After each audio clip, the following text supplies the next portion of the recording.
Hello, magandang hapon sa inyong lahat mga kababayan ko. So meron tayong pag-uusapan na issue dito, no?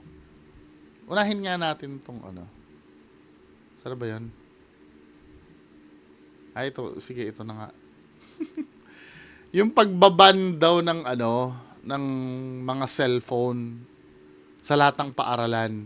Ipinatupad na sa Dumanhog. Dumanhog ba to o Dumanjug? Cebu. Panoorin nga natin. Kasi napag-usapan namin ito ni Ma'am Sachi. Na ako din, tutol din. Ano ba yung purpose nito? Ano ba to dahil doon sa nangyari sa Tacloban?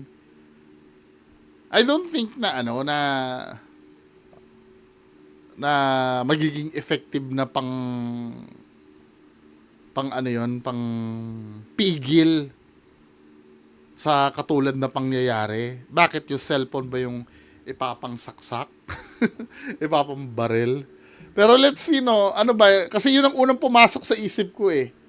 After kasi nung nangyari sa Tacloban, biglang nag-total ban sa lahat ng paaralan yung cellphone sa Dumanjug, Cebu. So, tingnan nga natin. Total cellphone ban ang sagot para sa isang mayor sa Cebu sa problema ng karahasan sa mga eskwelahan.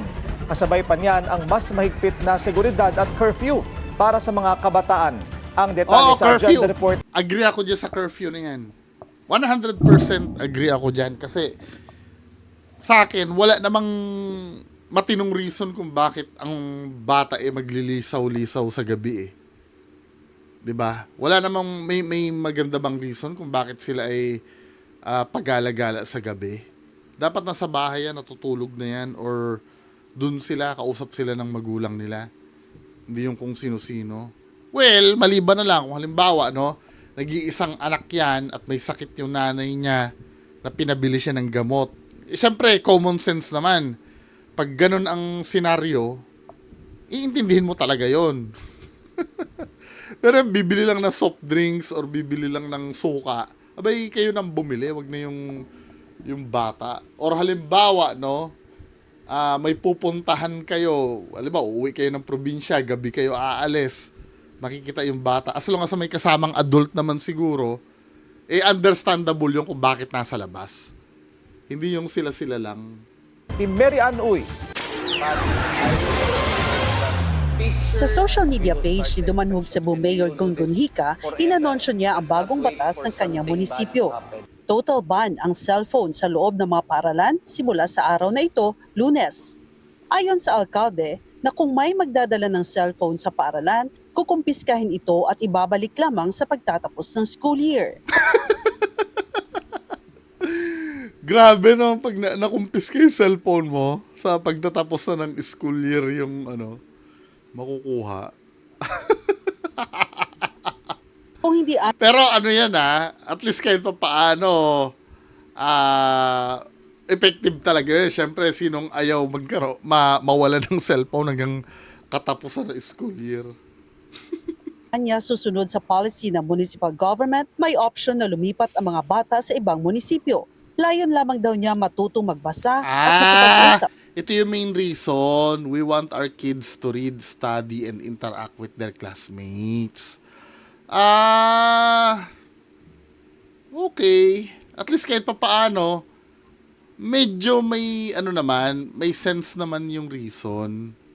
Pero mamaya magko-comment pa rin ako regarding dito. Tapusin Sa mo na. kapwa mag-aaral ang mga estudyante. Pero hindi lang total ban sa cellphone ang nais ni Mayor Hika.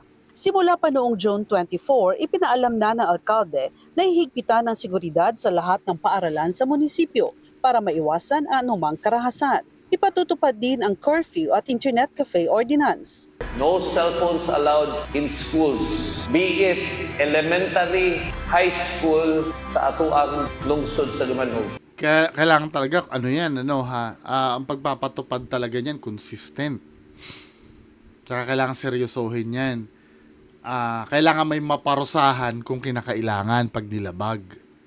Kasi baka mamaya, idaan lang sa pakiusapan yan or palakasan. Wala rin, di ba? Mukhang maganda naman ang layunin ni Mayor. No more cell phones inside the school. premises. Okay? And ibalik tong Mga bata pa naman ngayon. Pag wala cellphone, halos mangisay na, no? Halos nangingisay na, bumubula na ang bibig. Pag hindi nakahawak ng cellphone. ang policy na approve na tong ordinansa nato sa lungsod 10 grade 10 below curfew 8 p.m. minors below 18 years old curfew 10 p.m. 21 below 21 years old are not allowed to drink and smoke in the municipality of Dumanog. Dahil sa bagong announcement ni Mayor Hica, tumugon naman agad ang mga paaralan tulad ng Duman. May mga comments na, oh. Ang sabi dito nung isa, paano ba? Hindi, babasahin ko na lang, ano. I became a teacher at a private Christian school in Carcar City. It was in 2024, total ban of cell phones. Students are not allowed to go out in case of emergency. We have group chat for parents and guardians. They will be the one to send somebody to pick up their child. The child will go to the admin office. They will write a letter signed by the advisor including the name of the somebody who will, parang ang trabaho nito will teach them.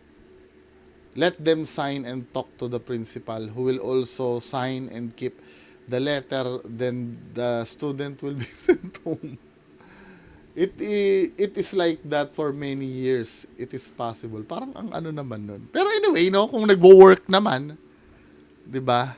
Sabi nitong isa, so if there's an emergency, what would be the mode of communication? Ito rin yung main concern ko eh. Ito rin yung main concern ko. Mamaya, no, mag-opinion ako dito. You cannot compare the 80s and 90s era. Put limits to the use of cellphones na totally ban. Ito din yung naiisip ko. No? Kasi sometimes may mamimiloso po dyan na, kami nga nung 80s at, hindi kami kayo yon. Ako, 2010s na ako lumaki eh. Kayo yon, yung mga lumaki ng 80s, 90s. Ay, kadalasan niya na magiging dahilan eh. Kami nga noon, nakasurvive kayo. Hindi, iba na kasi ang panahon talaga ngayon. Diba? Mamaya mag-opinion ako regarding this. Dapat confiscated only during classes hours. Return it upon dismissal para ba? Hindi, kasi kung alam nilang kukumpiskate at ibabalik din after ng di magdadala lang ng cellphone yan, di ba? O pag kumpiskate, mamaya hapon na makukuha ko yun eh. Ganun din. Nag-ban ka pa, di ba? So, tingnan natin. Hug National High School. Nitong weekend, nag-post agad ito sa kanilang social media page ng paalala sa mga estudyanteng papasok sa klase. Sinusuportahan nila ang layuning magkaroon ng distraction-free learning environment para sa lahat ng mga estudyante. Disiplina at kaligtasan daw ng kabataan ang layunin ng alkalde. Kaya humihingi siya ng kooperasyon at suporta sa lahat ng mga magulang. Kung halimbawa, maganda naman yung layunin ni Mayor, no? Bakit hindi nyo susuportahan, di ba? At mga tagapamahala ng Department of Education. Para sa agenda, Mary Ann Uy, Billionaire News Channel, Cebu. Ito, wait lang nga. May concern ako doon. Number one nga, katulad ng binanggit kanina. Pag regarding dun sa communication nga, yung sa emergency. Yung for example, no? Halimbawa, ine-expect ka ng anak mo, masusundo mo siya ngayon, bagyo. Baha. 'Di ba? Yun kasing instant na matatawagan mo ang anak mo or mavi-video call mo yung anak mo na, anak, wait ka konti ha, baha lang. 'Di ba? Yung okay po, yung gaganon lang yung anak mo, alam mo yung relief na na mararamdaman, hindi mo mababayaran yun eh. Yung instant na mako-confirm mo na okay lang yung anak mo na naghihintay doon. Or habang nagda-drive ka, ka-video call mo siya, kinikwento-kwento mo siya para hindi siya mainip doon. Hindi kasi mababayaran yun eh. Yung gano'n na feeling. Yun kasi yung biyaya na nakukuha natin sa bagong technology. Kaya ako, kung akong tatanungin, partially tutol ako. Kasi may magsasabi, no, hindi, may GC naman eh. May GC. Tandaan nyo ha, hindi lang private school ang meron dyan sa sa Dumanjog o Dumanhog. Sorry sa pagbigkas sa Cebu. May public din. At yung ratio ng ng estudyante versus sa guro, sometimes malalaki eh. Let's say sabi mo na average 40 students sa isang teacher. May GC lahat, yung 40 na yon, may 14 parents din na GC. Oy, asan si teacher, yung anak mo si Procorpio, anong kalagayan niya ngayon? Nandun po doon sa likod, okay naman po siya ngayon. Hinihintay po kayo. Hindi ko po pinalalabas kapag malakas ang ulan. O teacher, si Ana. Asan si Ana? Alam mo yon, lahat sasagutin ni teacher. Parang si teacher wala ng freedom nun. Instead na direktang nakokontak na nila yung anak nila, na okay ka lang ba dyan, anak? Or O halimbawa, may mga problem naman na hindi agad-agad masabi kay teacher, kay nanay at tatay lang masasabi. For example, natatay ako. Mga ganun, di ba? I mean, alisin ko na yon, sobrang silly na nun, di ba? May mga problema kasi na na hindi agad-agad ma-address. Kasi nga, marami kang inaasikaso, hindi lang iisang bata. Well, yun lang naman ay isa sa mga concerns ko, di ba? Pero kung lahat naman yan ay ma-address naman ng maayos, why not? Di ba? Nakita ko yung dahilan, mukhang maganda naman eh. Pero sana, kung ako dinrayran muna nila yan. Kahit isang buwan. Start muna sila na, wag biglain naman na start muna lang nila na i-deposit muna yung cellphone. Marami naman para ma-testing natin kung talagang kaya. Then unti-untiin nila na alisin ng total. Kasi beyond school hours kasi na yun eh. Hindi na sakop ng school yun eh. 'Di ba yung lalo na pag-uwian, doon madalas ginagamit yung cellphone eh. Anyway, katulad ng sinabi ko, tingnan natin kung ano yung magiging resulta. I'm so sure yan eh. Habang ginagawa nila yan, may mga makikita na silang problem dyan. At hopefully, i-address din yan.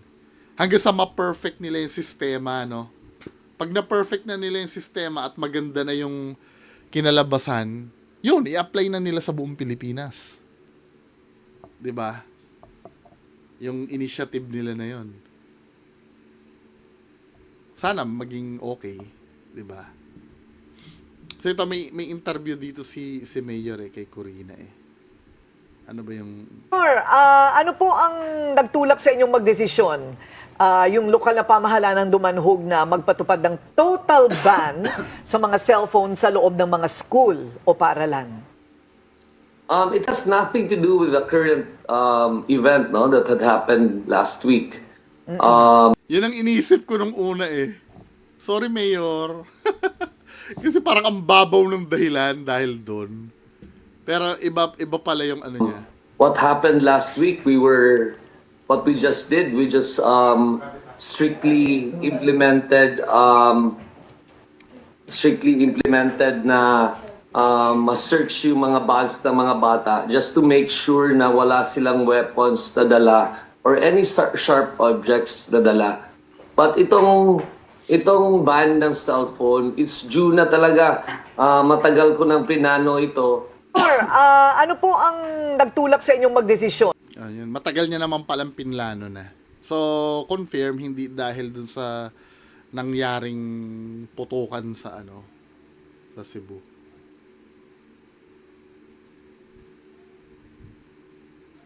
So, ito yung sinasabi sa post. To all school heads and district supervisors and to all parents of our students, know in Dumanhog, it is a total ban. There are no phones allowed in school starting Monday. If a student brings a phone, it will be confiscated and only returned at the end of school year. If you do not wish to follow this policy, you have the option to transfer your children to another municipality. Grabe, no? We want our kids to read, study, and interact with their classmates. At home, we expect parents to talk to their children, follow up what they learned in school, and encourage healthy relationship between siblings and parents. Oo nga naman. Siyempre, dahil walang cellphone doon, marami na rin maikikwento ang bata sa nangyari sa school. Oy, alam mo, mami, kinurot ko yung puwet ni teacher. Yung mga ganun, no? Anyway, so tingnan natin kung ano yung kung ano yung kalalabasan nito. Magandang hapon sa inyo lahat. Bye-bye.